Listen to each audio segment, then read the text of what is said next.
Hello everyone, welcome to Winthrop in the World. I'm Paul Baskin, and with us today is Rabbi Flax. Rabbi Flax leads Tifereth Israel. Am I saying it correctly? Tifereth Correct. Israel, the one synagogue here in Winthrop. Thank you very, very much for joining us today. We'd very much like to hear about the Jewish community here in Winthrop, your temple, the synagogue, how it's been going. So maybe if you would be willing to start off and maybe just tell us, how did you end up in Winthrop and when? Well, thank you, Paul. I really appreciate you having me on and getting to talk about this wonderful community. So my wife and I came to the area during the pandemic.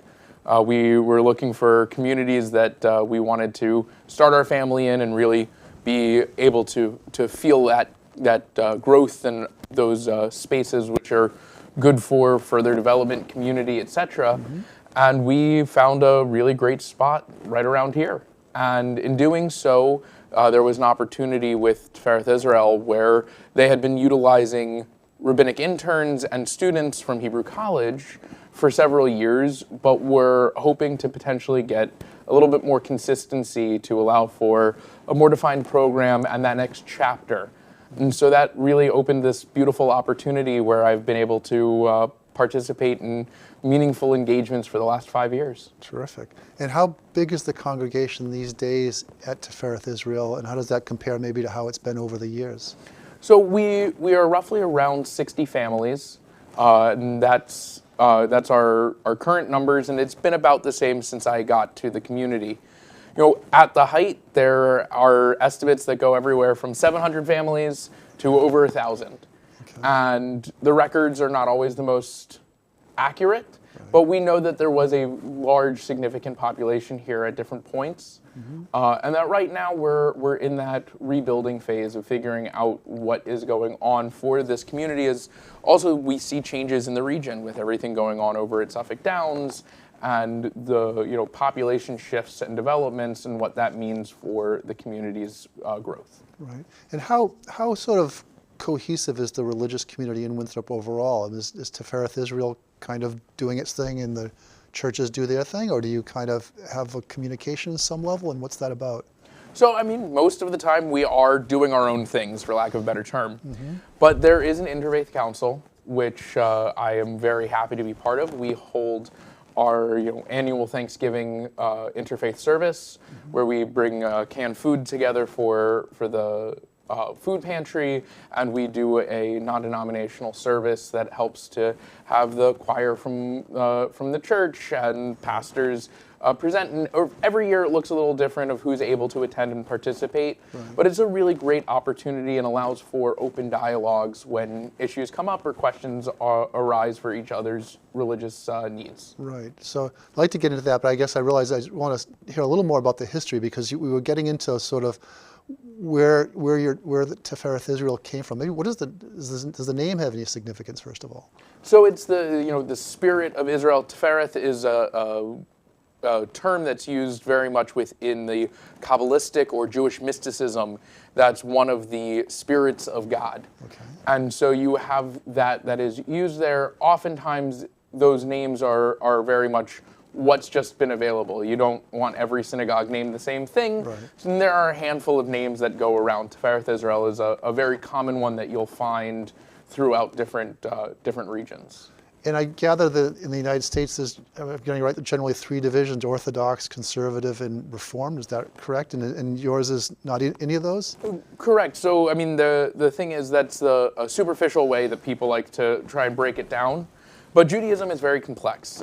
Just like any religious denomination, Judaism is the religious identity, and then there are multiple subgroups within it. Just like Christianity is a religious denomination, but Catholic, Protestant, Episcopal, while there are similarities, are very different in how they practice, what their leadership can look like. And so we have the same thing within Judaism. And so while there are those 3 main pieces that people will break down, Reform Judaism and Conservative Judaism are defined movements with organizational heads and developed programs.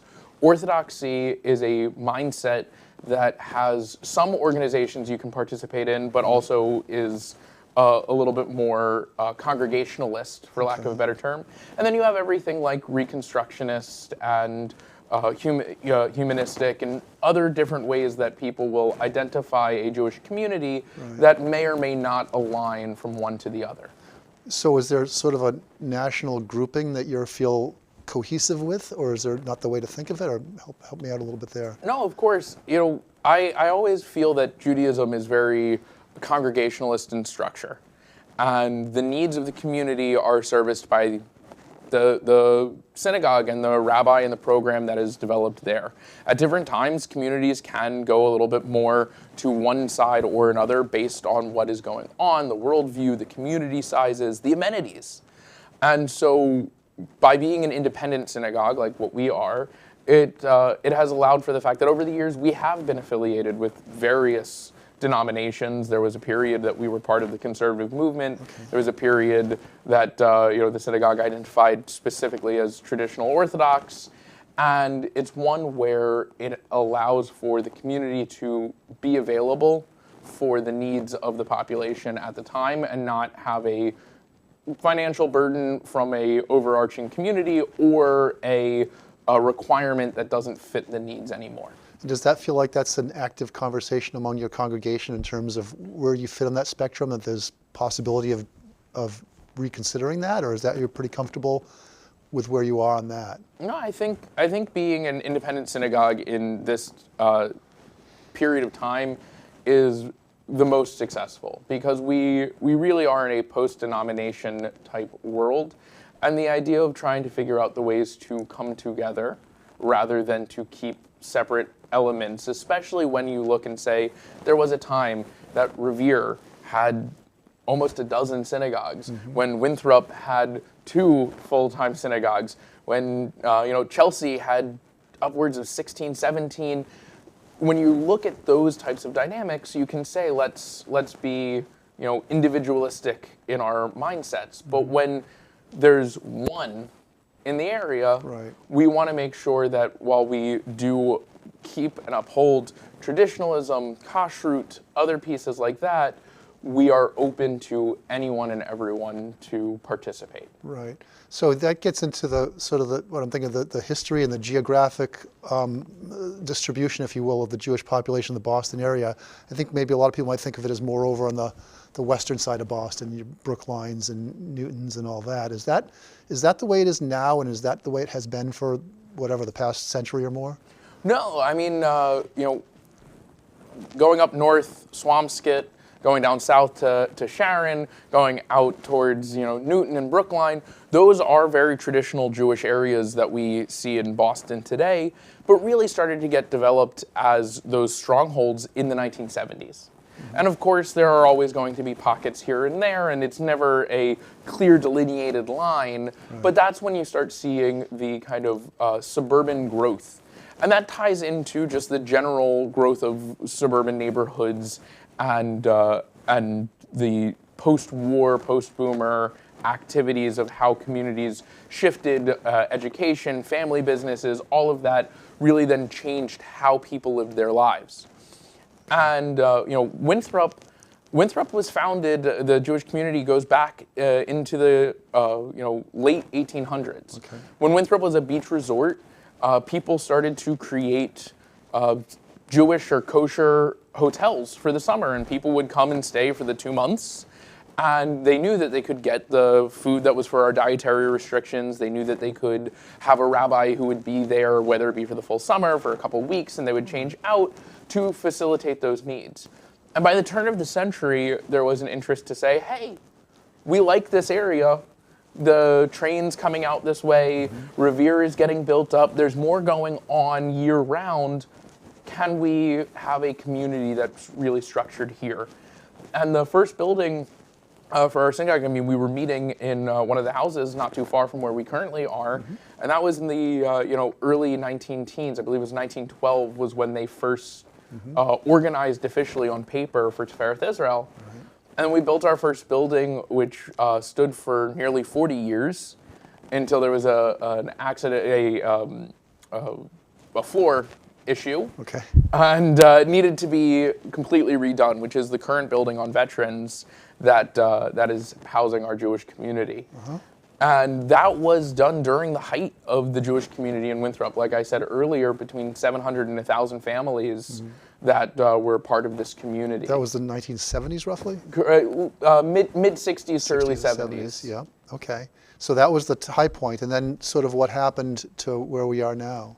So what happens is for a lot of communities, people start to look for where that next opportunity is, whether it be trying to keep up with the Joneses or changing where you're at in your life. If you're not going into the family business, if you're not, if you're going to college or you're going into the military and you're seeing another part of the world, and you go there or you meet a friend and you're no longer just tied to the community where you grew up, where your family is, we start to see this idea of moving away, not just within the Jewish community, but in the broader community, that you don't have to live 2 blocks from grandma anymore. Right. And while that has been a pain point for a lot of community development, it also is one where we see these changes over, those generational shifts. Right.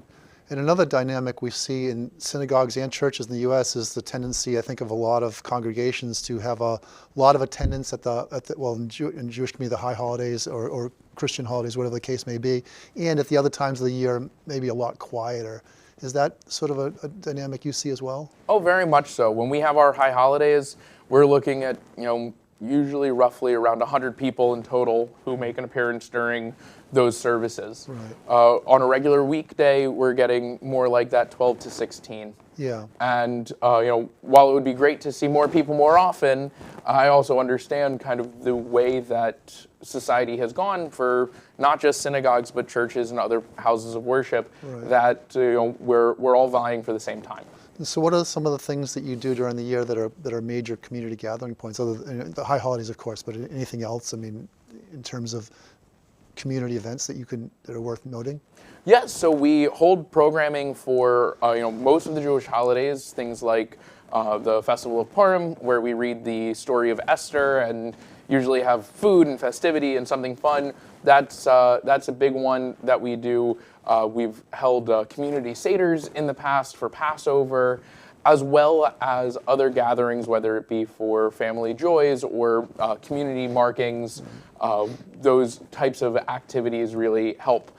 I can't give exact dates because the Hebrew calendar being interesting, it shifts every year. And so they're always within a 6-week period, but some years they can be, as some people say, late, some people say early. Right. I always say if you look at the Hebrew calendar, they're on time.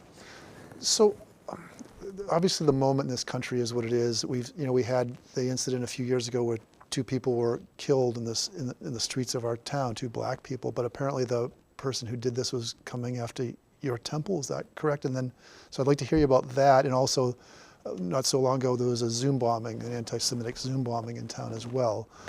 Can you just maybe tell people what it's like to be part of the Jewish community in this town in this moment? Yeah, so, the first incident you brought up, it was right as I was coming into this community, and it was a complete and utter tragedy.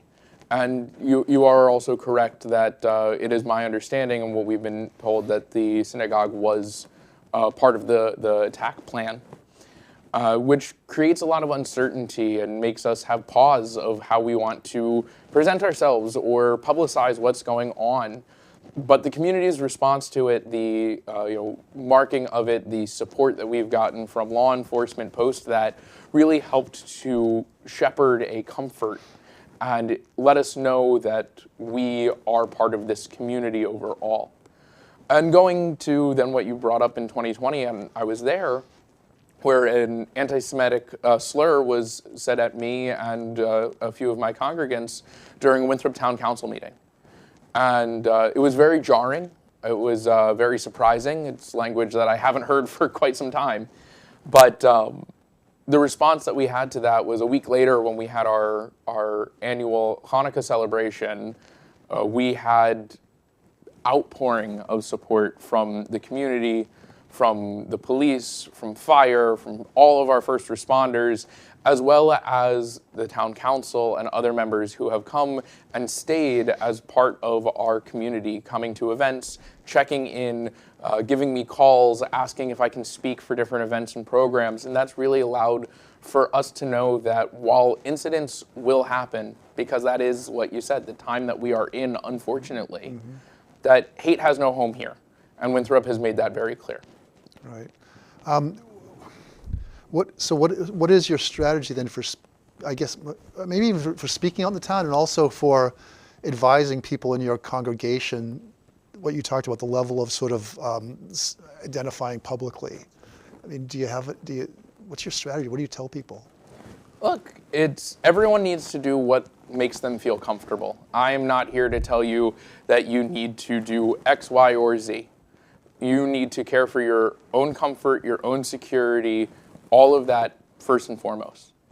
As far as my opinion on it goes, though, is we are here and we are not in hiding. And at different times, we have been told to either mark ourselves or not mark ourselves in various societies to make it be clear who we are and that we exist. And I think that we need to be comfortable in today's day and age to say that we believe in the security that we have in our community to truly be who we are.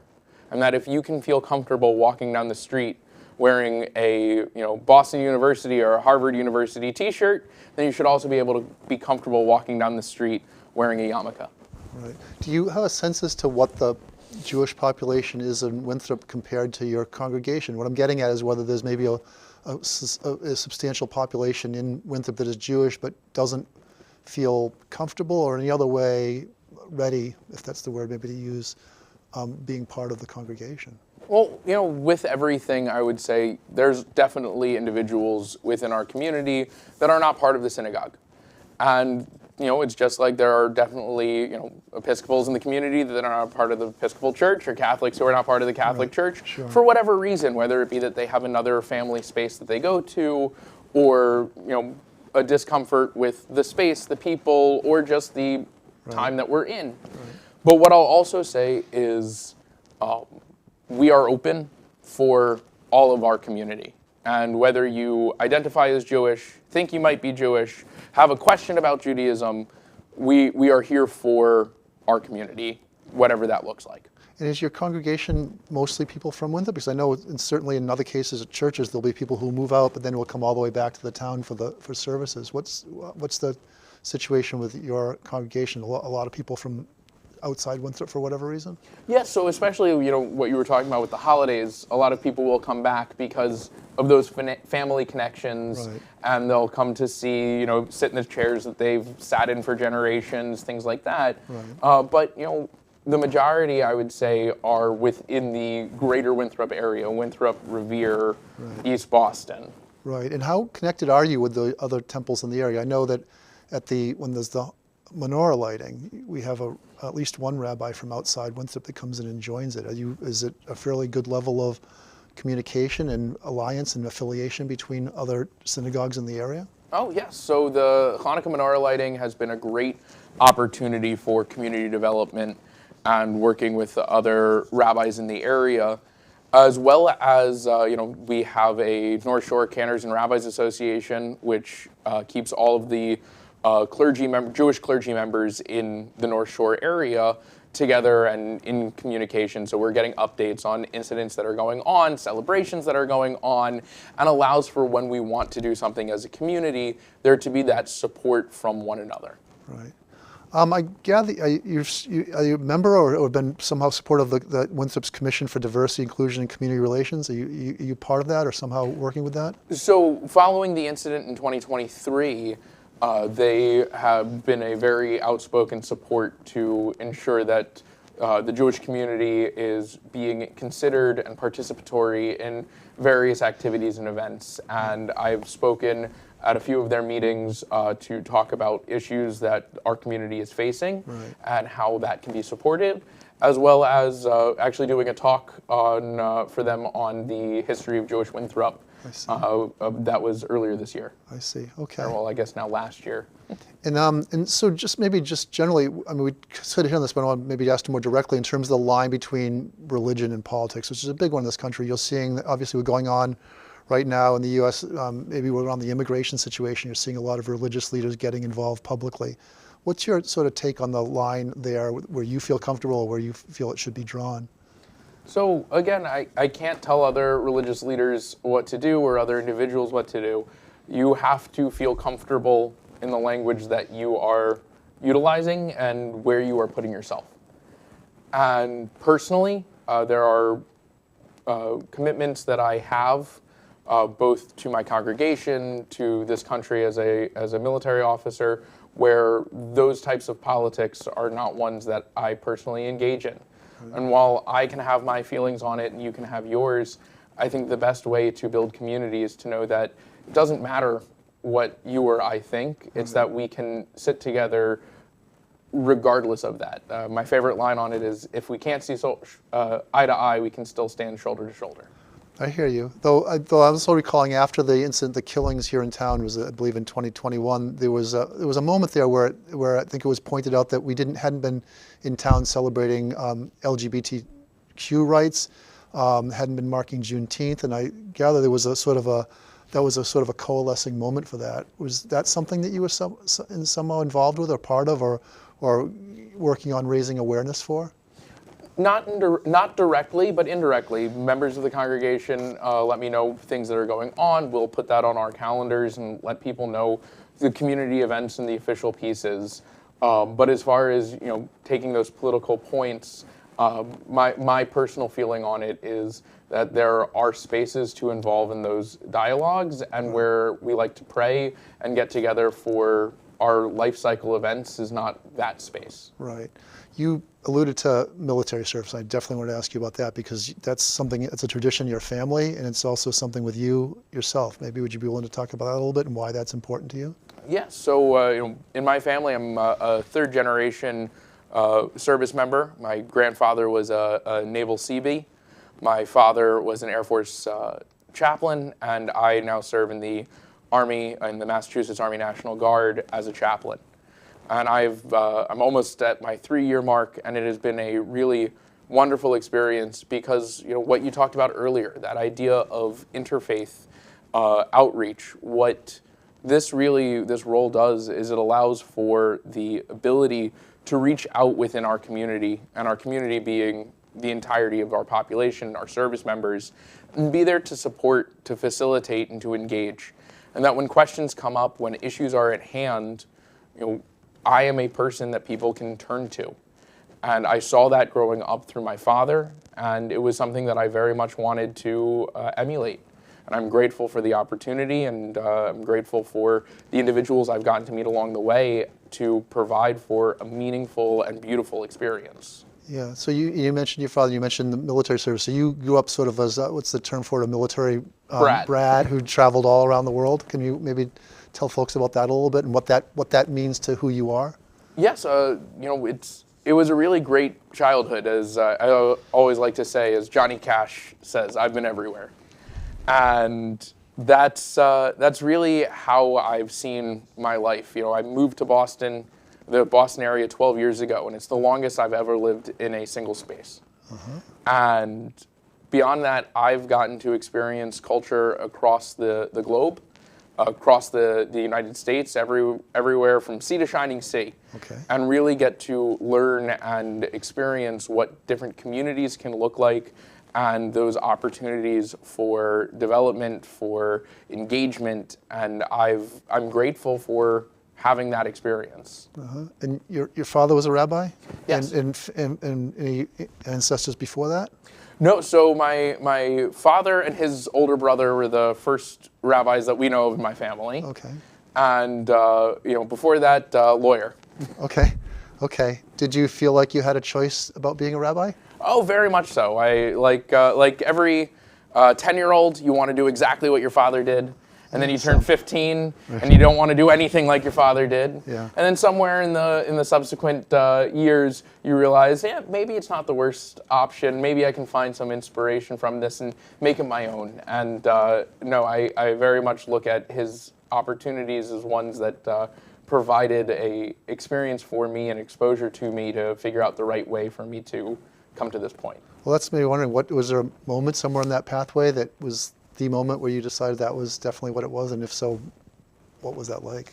So, there came a point where I was trying to figure out ways to get involved with Jewish programming, Jewish life, helping people with preparing for bar mitzvah lessons and creating study sheets for friends and doing classes and helping create classes. And I thought at some point, if I'm enjoying this so much, Right. maybe it's time that I take that next step. Yeah, okay. On the chaplain, what is that? I'm just sort of what I know the title, but in terms of what you actually do in the given year, is there something you do? Do you go somewhere and meet with a group of troops and do something? I'm just wondering what that role looks like in real life for you. Yes, so as a military chaplain, especially in the Guard, we're assigned to a unit, and we do our drilling with them. We go out into the field and experience their exercises. We're soldiers alongside them, and part of the opportunity is because it's a shared experience, there is that community development. Just like for any church, mosque, synagogue that you go to, it's the fact that there is a shared tradition. We have the same type of thing. By being out together, by experiencing these things together, it allows for individuals when going through crises or uncertainties can come to you and ask for guidance and support. And then the ultimate role is that we are individuals that our command teams can come to for ethics questions and morality when we're seeing what's going on and how we can respond and what that line for left and right can be. Wow, well that's a big question right now. Are you getting soldiers who are actually asking you that? And what about some of these questions we're seeing in the news these days? And is there something you're telling them in general? So what I'll say is those questions always happen. It doesn't matter if it's the news that we're seeing today or what my father was dealing with 20 years ago. There's always going to be questions because of a reading of an article, because of a news briefing that you see. And the biggest thing that we can say is, listen, follow, and recognize what those limits are. And in every case scenario, you have to have that as a one-on-one conversation. There is not a blanket to say this is the right answer and this is the wrong answer. And those are, it's not always the easiest conversations, but they're important ones to have to let people understand what they can do to both fulfill their obligations, their oaths, as well as uphold law. Well, thank you. Well, Rabbi Flax of Tifereth Israel, I just want to maybe leave it with some sense of the future. What do you see? Where do you see the Jewish community in Winthrop going in the near future, or maybe even long-term future? And what do you see as the most important thing you need to do at this point to sort of help get there?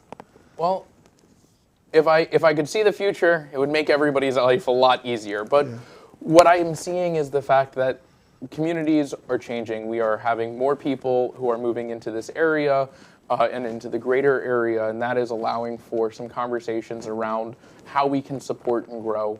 We're seeing more young families and more individuals who are looking for ways to be involved, and being available for that is what's important. We are having consistency of programming, of listservs, ways to get the word out there, and having more community ambassadors to share these news and updates.